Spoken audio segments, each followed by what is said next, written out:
Good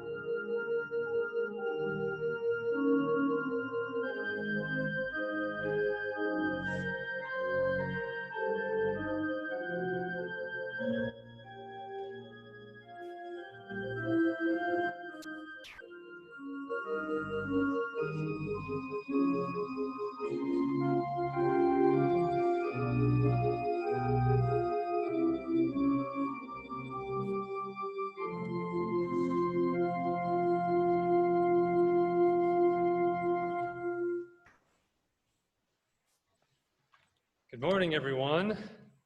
I know that you cannot say hello to me, but I assume that you're waving in your cameras. If you're not, you should be. Good morning, welcome to First Congregational Church. I can see you, but I can't hear you. I don't know how to make it.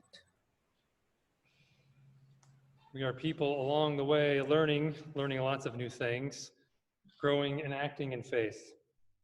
If you're joining us for the first time at First Congregational Church, we are glad that you joined us on this very unusual of Sundays at the beginning of a series of unusual Sundays. The bulletin is on your website. I heard a couple of you chatting about. You can go onto the website at fccak.org. It's at the bottom of the home page. There's a link where you can see the bulletin. Go ahead and print it out if you want, or see it on the screen next to the video feed. For a heads up, we will be sharing in some hymns, and so there are words for the hymns in that printout. So this service will be significantly different, and I want to give a couple of technical updates. Your microphones are now muted all, so if you talk, no one will hear you. But there will be a couple times during the service when you'll be encouraged to unmute your microphone and speak together, especially as we do the responsive reading and any unison prayers. We might try on the first hymn, if a few people who are feeling really brave want to unmute your microphone and sing. That may work or it may not. We're going to find out very soon. So if you're brave, unmute your microphone whenever we're doing something together. You can also mute or unmute your video whenever you would like, so you don't have to, worry about people seeing you. I know I heard Kathy saying that she had a top on and that was it. So you might want to mute your camera if you stand up, Kathy. There is a piece for our prayers today that you can, you'll have a time where you can actually speak those prayers and we can hear them all together. Or you can look at the little chat option if you're viewing on the video stream, and you can actually type in the prayer requests when that time comes, and I'll try to read them out loud when we get there. Finally, unfortunately, if you have technical issues during the service, there's not a lot that we can do about it in the moment. So we won't pause the service if someone's having difficulties. However, if you'd like to solve that problem for next week, let me know this week. And also, a video of the service and the printed sermon text will be available very shortly for you to view later and read. If your computer or device isn't working well and you just can't get it to work, there are instructions on the website and on the Facebook page for how to call in using your phone. So if there's an issue that you're dealing with and you want to switch over and at least hear the service, feel free to do that. And I'm sure that there is something that will go strangely wrong this morning with the service. And I'm sure that you will be chuckling about it in the comfort of your home or wherever you're traveling. But I'm glad that you're here to step into some unknown with me and take a risk and try something new. Make sure to check the announcements in the bulletin and also the daily update. You can sign up for that by going to the bottom of the homepage, and there's a sign-up form to receive the daily update on a regular basis. And don't forget, there are multiple ways to stay connected at First Congregational Church. All of our meetings are still happening. We have classes a couple days a week on Tuesday mornings, our lectionary group, and our Remembering 400 class in the evening. We have meeting rooms where we can join together in video chat. There's also a fellowship room where you can join together anytime and talk together. And I'm also in that room at 1 o'clock and 8 o'clock every day. If you need more information about that, you can also check out the website. Oh, and also, thank you. There's also an afternoon tea starting tomorrow. in the fellowship room at 4 o'clock Alaska time. If you're not in Alaska, you do the math. 4 o'clock Alaska time. And it's, if you like coffee or you like tea, have some ready to go. And there's no plan, there's no agenda. Just enjoy your afternoon time of rest and solitude together. Now let our service continue.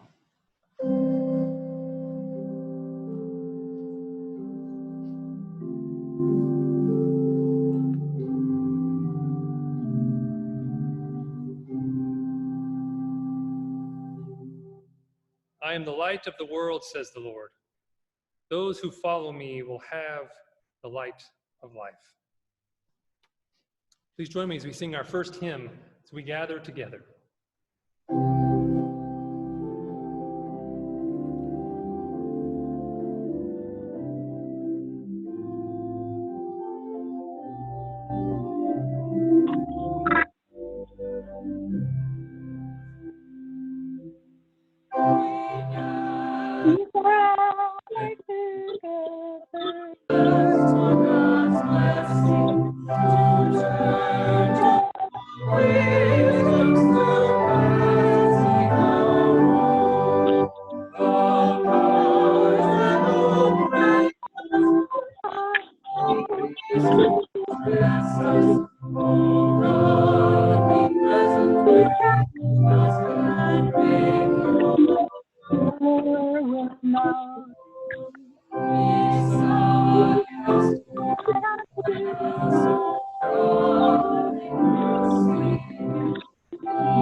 Unmuted and join me for our ritual of friendship. On our journeys of life, we meet here in this sacred space. We affirm that we are people of the way. We give thanks.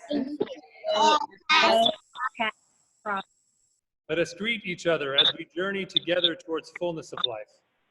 Let us greet one another by waving or saying hello. Hello, hello.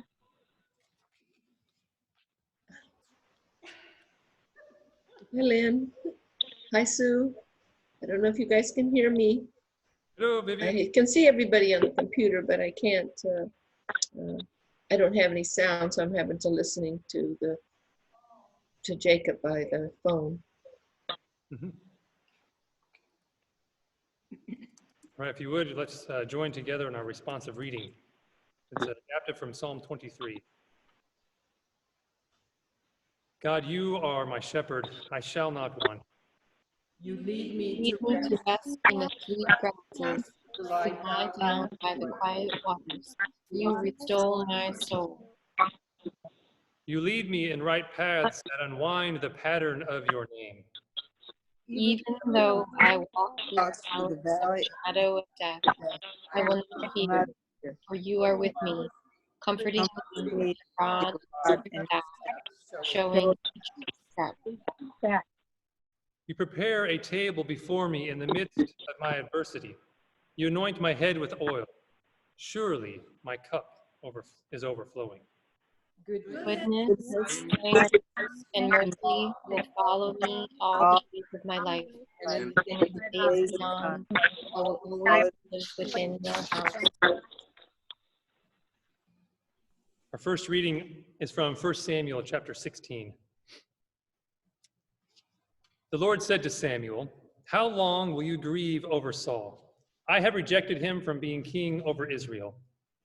Fill your horn with oil and set out. I will send you to Jesse the Bethlehemite, for I have provided for myself a king among his sons." And Samuel said, "How can I go? If Saul hears of it, he will kill me." And the Lord said, "Take a heifer with you and say, 'I have come to sacrifice to the Lord.' Invite Jesse to the sacrifice, and I will show you what you shall do. And you shall anoint for me the one whom I name to you." And Samuel did what the Lord commanded and came to Bethlehem. The elders of the city came to meet him trembling and said, "Do you come peaceably?" And he said, "Peaceably, I have come to sacrifice to the Lord. Sanctify yourselves and come with me to the sacrifice." And he sanctified Jesse and his sons and invited them to the sacrifice. And when he came, he looked at Eliab and thought, "Surely the Lord's anointed is now before the Lord." But the Lord said to Samuel, "Do not look on his appearance or on the height of his stature, because I have rejected him. For the Lord does not see as mortals see. They look on the outward appearance, but the Lord looks on the heart." Then Jesse called Abinadab and made him pass before Samuel. And he said, "Neither has the Lord chosen this one." Then Jesse made Shammah pass by, and he said, "Neither has the Lord chosen this one." And Jesse made 7 of his sons pass before Samuel. And Samuel said to Jesse, "The Lord has not chosen any of these." Samuel said to Jesse, "Are all your sons here?" And he said, "There remains yet the youngest, but he is keeping the sheep." And Samuel said to Jesse, "Send and bring him, for we will not sit down until he comes here." He sent and brought him in. Now he was ruddy and had beautiful eyes and was handsome. The Lord said, "Rise and anoint him, for this is the one." And then Samuel took the horn of oil and anointed him in the presence of his brothers. And the Spirit of the Lord came mightily upon David from that day forward. Samuel then set out and went to Ramah. Hear what the Spirit is saying to the church. Our musical offering today is not printed in your bulletin, but it is "Creation Will Be at Peace" by Williams and Page.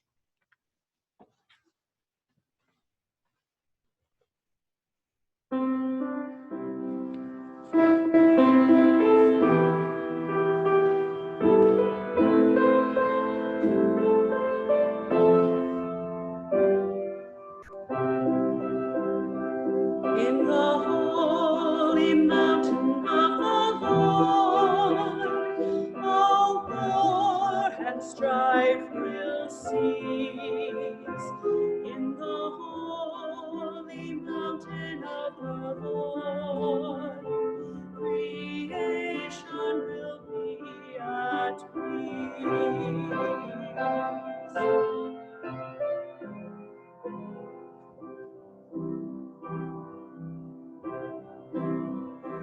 In the holy mountain of the Lord, all war and strife will cease.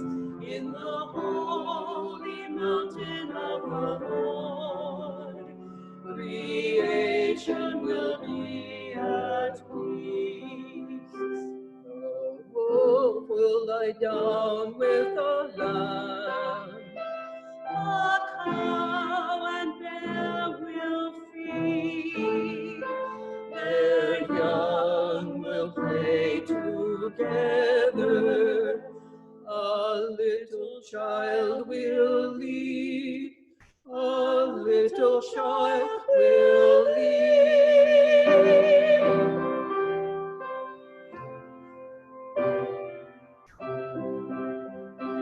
In the holy mountain of the Lord, all war and strife will cease.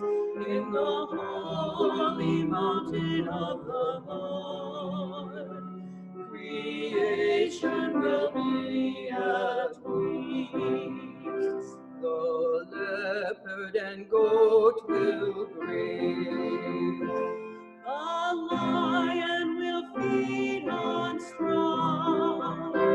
They will want no more. They will want no more. A child in the Lord will lead them all.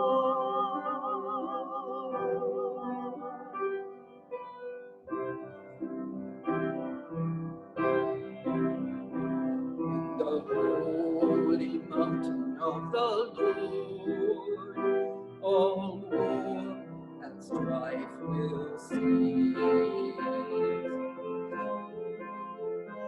In the holy mountain of the Lord, creation will be at peace. Creation will be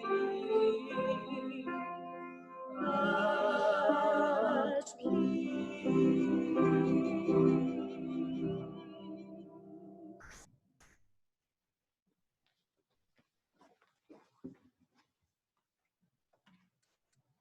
I don't know who all is on the video stream. If there are any children in the rooms where we're watching, if you could unmute your mic and say hello, so I maybe know you're there. If you don't feel, oh, who is that? Say your name. Avery.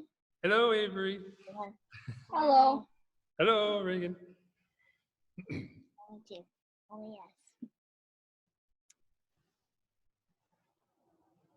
I think Clarice and Eli might also be on there, but I'm guessing they're not going to unmute their microphone. That's for sure. So, you know, I was thinking about the how strange it is in a space. So I actually lit the candles today. It was all right. You know, it was kind of lonely by myself actually doing it. We didn't process in. I don't know if you can actually see the flames from there. And I'm not going to sit down on the steps, so we're not going to have some conversational feedback between us. But there is an opportunity that I would like to try in the next couple of weeks. Now, I know I've seen some updates of you all doing out of the usual things, because this is an unusual time. You're at home probably much more than you usually are. This last week has been sort of thrown up in the air about what our daily routine is going to be, at least at our house. I'd like to know like what you're doing. So if during the week you want to take a picture of what you're up to, or take a short video and send it to me, maybe we can have a discussion back and forth about what you're up to.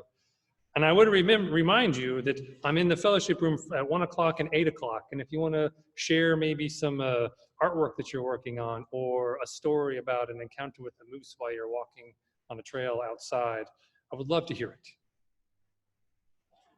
Just know that as we continue to meet remotely, that everyone here is part of First Congregational Church, and that doesn't go on pause just because we're not able to light the candles together, just because we're not able to sit on the steps together.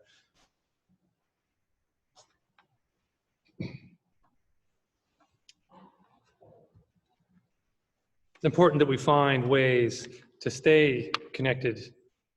And the good thing is that most of the kids I know are probably the most well-equipped to figure this moment out, because you haven't been stuck in patterns for decades and you're willing to try something new.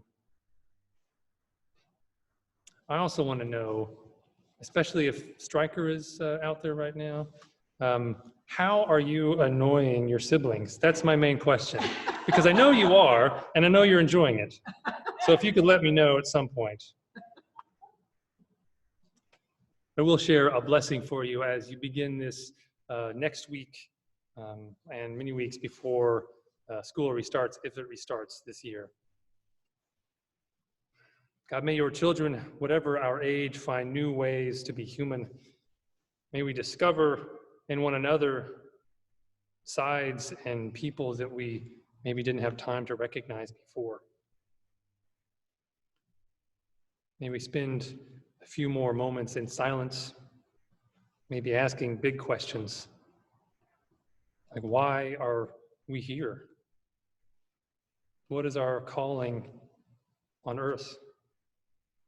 What is your Spirit telling our church to do, even beyond this current moment of crisis? May we follow in the way of Jesus, and may we look at the playfulness of the Spirit on this day and forevermore. Amen.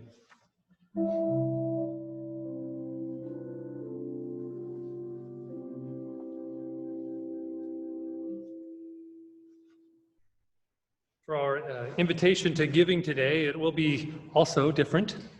We will not be collecting a plate per se, but fortunately the church has started doing an online giving platform about a year ago. So you can go onto the website, the same place that you can see the bulletin, the same place that you see the instructions for how to hook into the video feeds. It's up in the top right corner and it says give. So you can do your regular pledging there, or loose offerings can be given that way. Because even though we are doing things differently, there will come a moment when the church is called upon to ask, or called upon to act. That moment may be this week, may be the next week, but we are just in the beginning of a time when people are going to need support in all sorts of ways. And we as a congregation are better suited than most to step into that and discover who we are in this moment. So may our giving and our continued giving be evidence of our hope for days to come.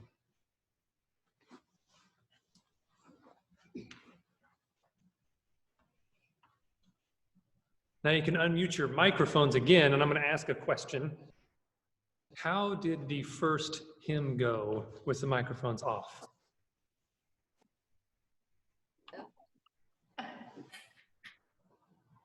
There was a little feedback. There was some Yeah. feedback. They Okay. weren't all off, and it was hard to hear the music because you could hear some people's singing coming through, and so the music itself got a little interrupted. All right, thank you. So during the next hymn, we'll do Mute It All. You would join me for our dedication of gifts.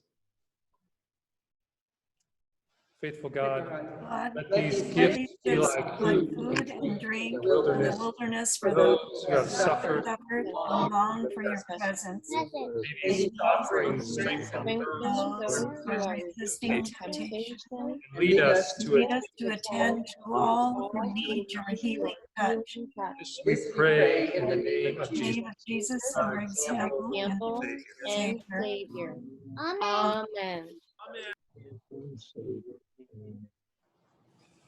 As we begin our time of prayer together, there are a couple of ways for you to share some prayer concerns.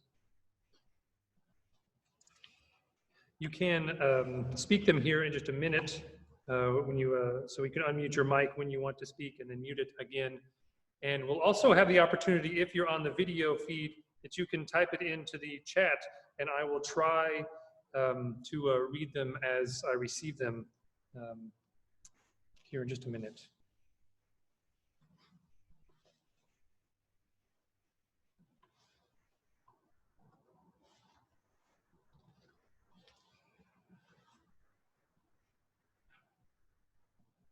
Spirit of God, rest in this place and in every place where we are gathered, surrounding your people, even when we feel like we are not surrounded by anyone. May your presence be with us. And in our silence today and in our moments of silence to come, open us to the ways of Christ living among us.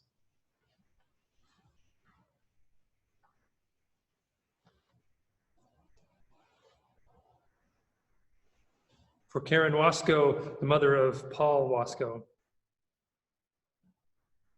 For the family and friends of Anne Sharon, mother of Kathy Means. For Peggy Jones, the sister of Claudia Kniefel.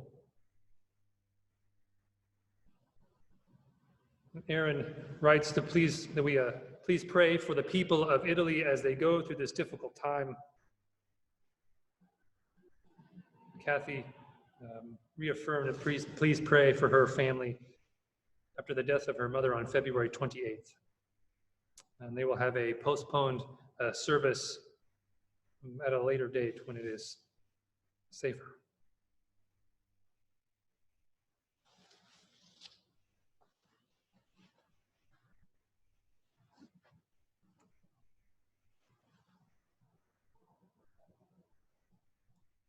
God of hope, fill us now. We need your love, we need peace, and we need mercy, but most of all, we need hope. We need hope to take one more step, to sing together, to listen to the words spoken in love. We need hope that guides our faith forward. We need hope that all that has come before us was not in vain. Restore our hope, O God, in one another. Restore our hope that this too will come to pass, that this day will not last forever. May we become living hope to those in need around us, finding the source of our strength and our own humanity. For in you we return, knowing that you will see us through these days like all the rest, in the way of the one who taught us to pray. Eternal Spirit, earth maker, pain bearer, life giver, source of all that is and that shall be, Father and Mother and Mother, Mother of us all, loving loving God, in whom is heaven, the hallowing of your name echoes echoed through the universe. the way of Of your justice be followed by the peoples of the world. Your heavenly will be done by all created beings. In the commonwealth of peace and freedom, sustain our hope our hope and come on earth. with the bread we need for today.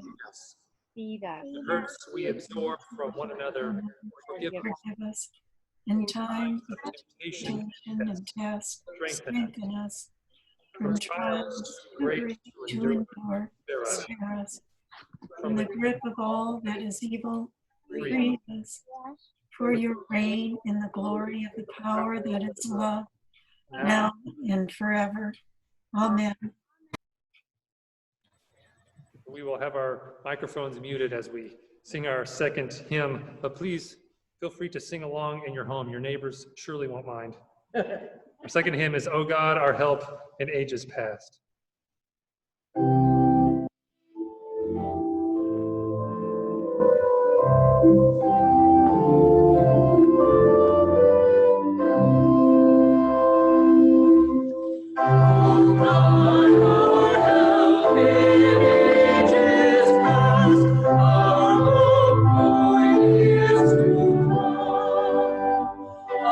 Shelter from the stormy blast and our eternal home.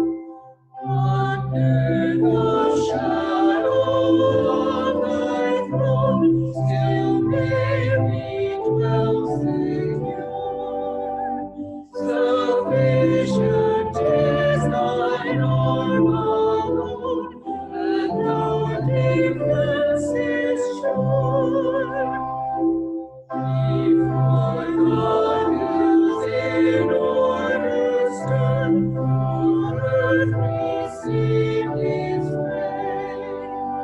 From everlasting thou art God, to endless years the same. 1,000 ages in thy sights are light and evening dawn. Short as the wash that ends the night before the rising sun. Time like an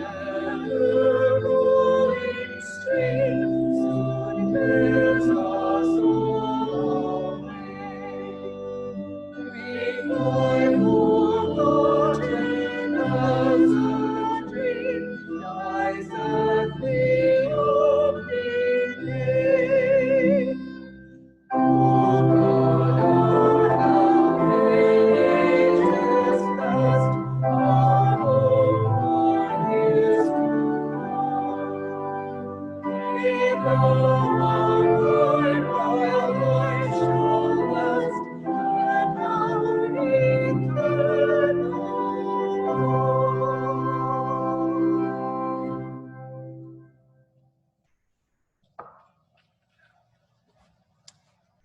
You may be seated. Our second reading is also from 1 Samuel in chapter 8.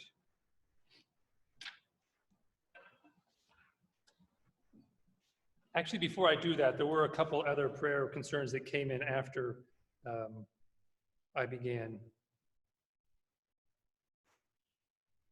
From Margaret Wolf, hold in our thoughts the community. I'm going to try this one. Chilchinbeto, Arizona. This is the home community of Carlton Sheridan and Paul Sherlock's paternal side of their family. And from Jenna and Nathan, for our sister-in-law and spouse awaiting a transplant and immunocompromised in Seattle.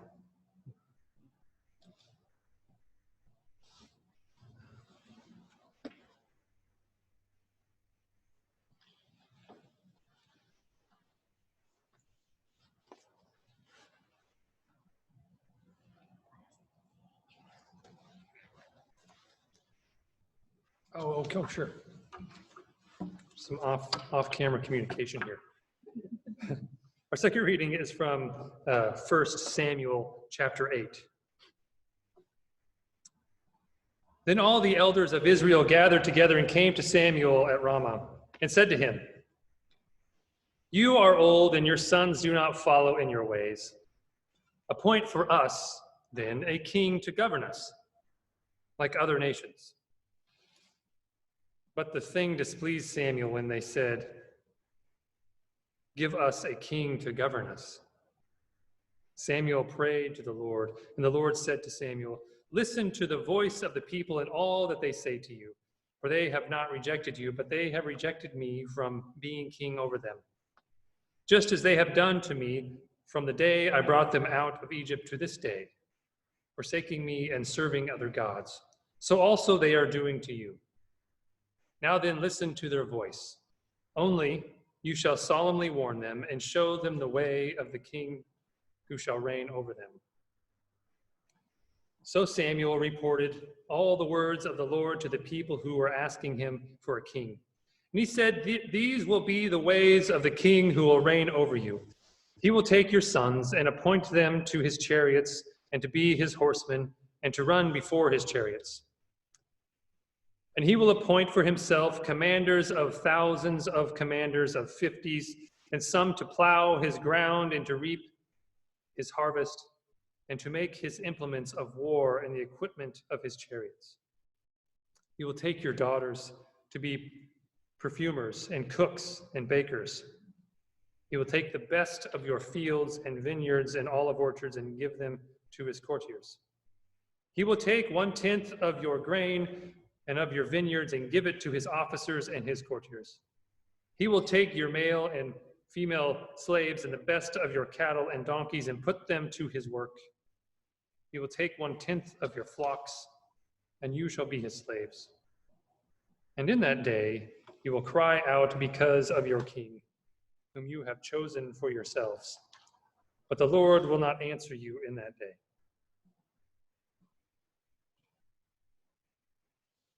God bless this reading and those who hear it. So today, I'm going to move a little bit sideways actually. Thought the sun would be over here. So today is the beginning of an unfolding moment unlike any I have ever seen. The way that we live, the values we place on things, and our entire economic framework are shaking to the very core like few times in collected memory. But before I even begin, I want to be very clear about something. I never intended to be a televangelist. Surprising to some of you, I'm not actually a performer by nature. I have never been that motivated to convince anyone to do something that they weren't motivated to do or that the Spirit wasn't already pressing them to do. I have nothing to sell you. I'm not going to heal you through the lens of this camera. And I think that's why I am a percussionist. One of these days, if we're still on video, I'm going to play a little bit. See, I take the technical aspect of drumming very seriously, and I like it. Safely working behind a drum, making sure that this tune runs as smoothly as possible and moves people's bodies. See, drumming helps me understand being a minister all the time. See, there is a relationship feedback with the drum that is about as pure as it gets. You slap an animal's skin and you see how it responds. How do I change what I do so that the sound of the drum becomes stronger and clearer? And see, for me, and especially right now, being the church is a lot like that. We are impacting our world and each other on a regular basis, sometimes hitting up against different personalities and viewpoints. We test who we are, and we learn to be better by trying it together. See, there is this feedback pattern that happens when the rhythm of a congregation starts to find its own groove. And mysteriously, bodies begin to move. And it becomes its own sort of music. And I feel like we're in the beginnings of a serious rhythm shakeup in the church. I feel like the last 6 months to a year, we have been figuring that out. And in this time of rest and reflection, we can prepare for the days to come. As you have maybe seen somewhere recently on social media or have seen it before, the saying goes that the church is not the building, it is us. And I understand that, kind of.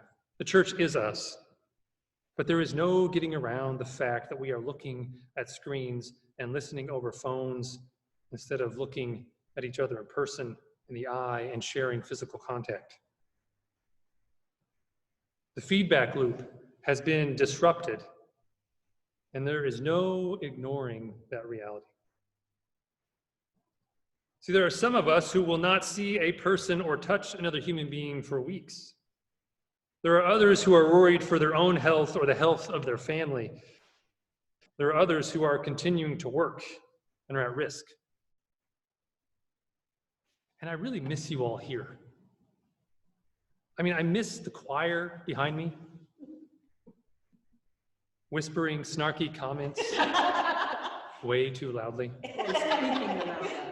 Right. I miss the facial expressions of the people in the congregation who cannot hold back their emotions on their face, who have inquisitive looks and stern disagreements on occasion. I miss the verbal feedback when something I said didn't sound just right and someone feels the welcome need to correct me in the sermon. I actually enjoy it more than you think. Even so, with all the disruption and worry, we are somehow still the church gathered. We will find our rhythm again. We may even find a new rhythm. And if we take this time to listen for what God is up to, we may find new ways of being the church that we would never have noticed before. You see, Samuel comes to the scene in a moment not unlike ours. The details are different, but the humanness is familiar. There is no clear leadership for the people of Israel. The series of judges who were leading the people have gone from effective to questionable to pretty clearly awful. That is where we find the story of Samuel. And like Eli before him, his children are not interested or are generally unfit to lead after him. So the people demand a king. And it's not an unreasonable ask. They understand that they're quite vulnerable. The land they lived on was commonly under threat from larger kingdoms. The stories are familiar. And they had real reason to fear. And in the absence of competent leadership or trusting in themselves, led to a forgetting that they did have a king, namely God all along. You see, the people want a king, the story says, so that they can be like other kingdoms, with armies and lavish abundances of wine, large farms of food, and beautiful palaces.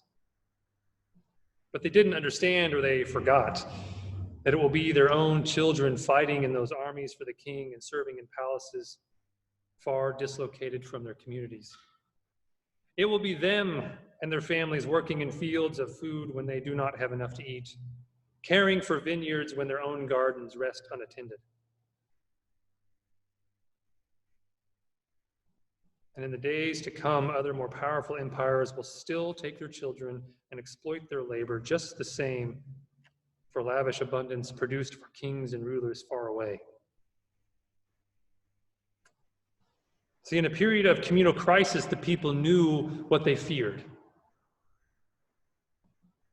But did they know what they wanted instead? You see, Saul fit this bill of what they thought they wanted quite well, at least the story says, that he looked the way that Samuel and others thought a king should look. He was tall and handsome, brave and confident, so that they would feel confident following him. And so they look for the same thing in the search for the next king when Saul isn't what they thought. But they are unable to see David, maybe because he was short, I don't know. They couldn't see David primarily because his family didn't even think to call him home. And he may have been not that notable in the first place. But God is doing something new in a moment of crisis. Real leadership often comes in anticipated packages like David. Pretend leadership is often in the form of blowhards looking for a way to claim their own benefit and praise while blaming everybody when their bullying finally fails. But we have an opportunity to help decide what kind of a world we will live in. We have an opportunity, as maybe never before in our lifetimes, to rebuild a world in revolutionary ways. So here's something I've noticed in the last couple of days. We can never say again that nurses and hospital janitors, grocery store and restaurant workers, warehouse workers and package handlers are not essential and worth a livable wage. We will never be able to say again that we can't find shelter for people experiencing homelessness. We just weren't sufficiently motivated before. See, the instant that we realize that all of our health and well-being is dependent upon the health and well-being of people who are already vulnerable, magically we began to act in ways that would have been nearly impossible a month ago. I mean, can you imagine if the homeless camp that we worked with over the summer would have demanded that the municipality open up the Sullivan Arena for shelter as winter approached? I mean, laughter would have filled the assembly chamber like never before. No one is laughing now. The shelter is opening up in the arena and the Blvd as well. Today is still its own crisis, and we are in the midst of it, or just the beginning of it. And we have yet to find our way through to a day that will come. And to be honest, I'm not sure. It may become much worse before it's finished. We don't know. But every day will not be like today. A day will come when we catch a glimpse of better days to come. On that day, we will be challenged to work for a world that works for all of us, not just some of us. We will have an opportunity to create new ways of daily life and communal thriving that are grounded in the way of Jesus, not bound by the kingdom of fear that tells us it is not possible. There will be a day when we will see through the cloud of this crisis and feel the warmth of hope like the rays of sunlight on a cold and snowy March day in Anchorage. That day will come. That day when we join together again in this church building that I know is just a building, but also a home for us to practice what the way of Jesus will look like in Anchorage when that day does finally come. We will gather again to usher in a new world like the resurrection of Christ on Easter morning, only maybe Easter will be in May or June this year. Today is not quite that day. We are not there yet. Crisis of this moment will take its own course. However, because we know a different day will eventually come, how we choose to live even within this crisis will begin to build within us the foundations of who we will be on the other side. After all, it is still Lent. It is still the season of preparation, even though we know Easter is coming. I mean, at least COVID-19 is liturgically consistent. I want to go back to Samuel for a moment. There is a pattern that arises in these two readings. The second reading we read today comes before the first reading in the story. It ends with a rather ominous phrase, "The Lord will not answer you on that day." And then later, when Saul is to be replaced, guess who shows up? God tells Samuel to anoint a new king while Saul is still in charge. I mean, I guess the phrase was correct. The Lord did not answer the people on that day because they didn't even ask, or they were too overwhelmed to even think to ask. But God never left. People will do what we do, usually until we take it too far, and David was no different. Let's not kid ourselves. But on the day when David was anointed, the Lord was upon him from that day forward. Regardless of how much we think we have messed up, even when we realize that the way we have prioritized one another is dehumanizing to far too many of us, God was never gone. Even when we have forgotten to ask or forgotten how to ask for God to show up in a new way, God still remains. And on that day when our words have been silenced just enough for our ears to finally hear, when we have slowed down just enough for our eyes to see, when we have stepped back far enough to feel again, we will discover that God has been calling us this whole time. How we decide to live during this real and imminent crisis is important. The Christ who professes to be with us, among us, and to follow in the way of is calling us to remember where our trust and faith remains. It remains in the same God and the way of Jesus it always has, remembering who we are and the God who goes with us. Even though this day is full of dread, there will be a day when we begin to see our way out of it. And on that day, we will walk boldly into a future yet known. On that day, we will let go of the old trappings that weighed us down for far too long. On that day, we will find discomfort in the houses of fear we have built with such care and lived in for too long. On that day, we will see new heavens and possibilities on this earth open up. And on that day, we will find our freedom together, following after the pioneer and perfecter of our faith. And on that day, we will build homes overflowing with life that can weather whatever storm comes to pass, because on this day, we remembered where our hope rests. Praise be to the God who has never left, who will not leave, is not about to leave us now. Amen.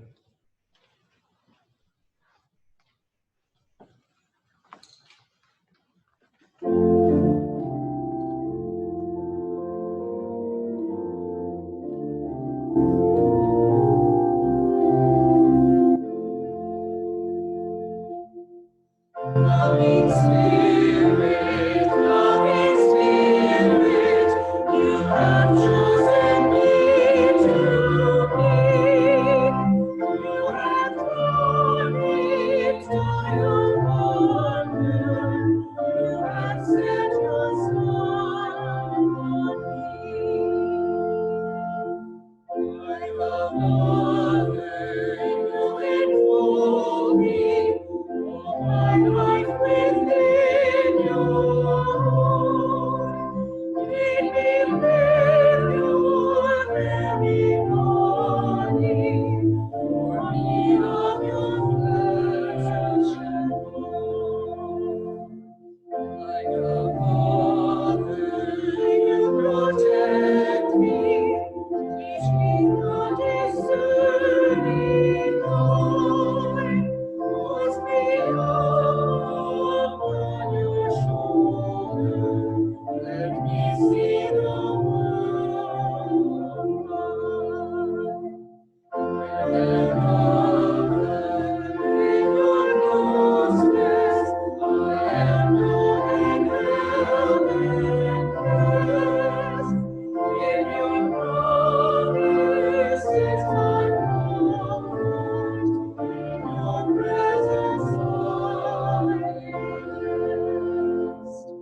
brave souls of you out there who tried something new today. You should be proud of yourselves. For those who are not able to join us today, our prayers go with you and our thoughts go with you. Even though this is a time that may feel like dread, we are never separated from the care of God. We are never separated from the love of one another. As I leave, I'm going to leave the meeting open for a while, and so you all can chat for a little bit. Feel free to leave the room or the meeting whenever you feel like. But I'll de-showcase my feed, and you should say hello to one another. Maybe if you still have some coffee with you, you can share that. It will be enjoyable for me to watch. As you go this week, go in peace, or maybe stay in your house in peace. May the God who has always been with you be with you. Amen.